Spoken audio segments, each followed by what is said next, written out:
मैं doctor BD. Chaurasia का भतीजा हूं और उनके साथ मैं रहता था और वहीं पर मैंने ग्वालियर से ही एमबीबीएस और डीसीएच किया है। मैंने उनका परिश्रम देखा है कि जब किताबें लिखा करते थे तो घर के सभी लोग, मैं और वो रहते थे और उनका एक नौकर रहता था, हम लोग तो सो जाते थे पर वो इतने समय तक जागते रहते थे कि हमें पता ही नहीं चलता था कि कब सोए हैं।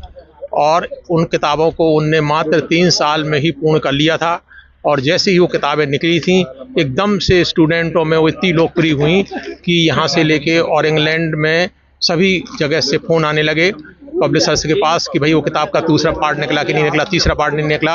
और पब्लिशर भी बड़ी तेज़ी के साथ उसने फिर उसको प्रिंट करवाया और बहुत जल्दी ही पूरे हिंदुस्तान में फैल गई वो बात और साथ ही में विदेशों में फिर जाने लगी। तब से लेकर अभी तक वेल एस्टेब्लिश्ड है। जो विदेशी लेखक थे उनकी किताबें बहुत मोटी थीं, हिंदुस्तान के लड़के पढ़ नहीं पाते थे, उनकी सरल भाषा में थी, हाथ से बनाए हुए डायग्राम थे। तो लोग बाग तो ये कहते हैं कि ऐसा लगता है कि हम इंग्लिश में नहीं हिंदी में पढ़ रहे हैं। तो और साथ ही में कहीं भी एक भी अक्षर की कोई गलती नहीं बता सकता उन किताबों में।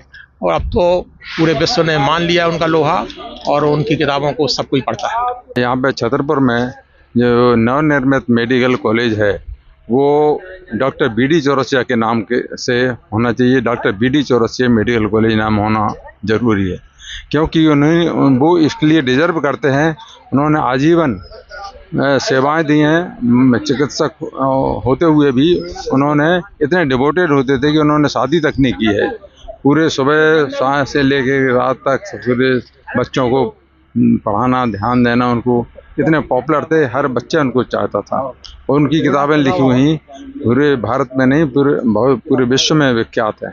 और हर मेडिकल स्टूडेंट पहली किताब डॉक्टर बी.डी. चौरसिया को ही पढ़ना पसंद करता है। एनाटॉमी कितनी सरल भाषा में उन्होंने लिख के प्रस्तुत की, उनके ये मुकाबले और कोई नाम नहीं हो सकता। हम लोग इसलिए आए हैं कि जो मेडिकल कॉलेज छतरपुर में बन रहा है उसका नाम बी.डी. चौरसिया जी के नाम से हो, क्योंकि वो उसी लाइन के हैं और उन्होंने इसमें बहुत कुछ किया है।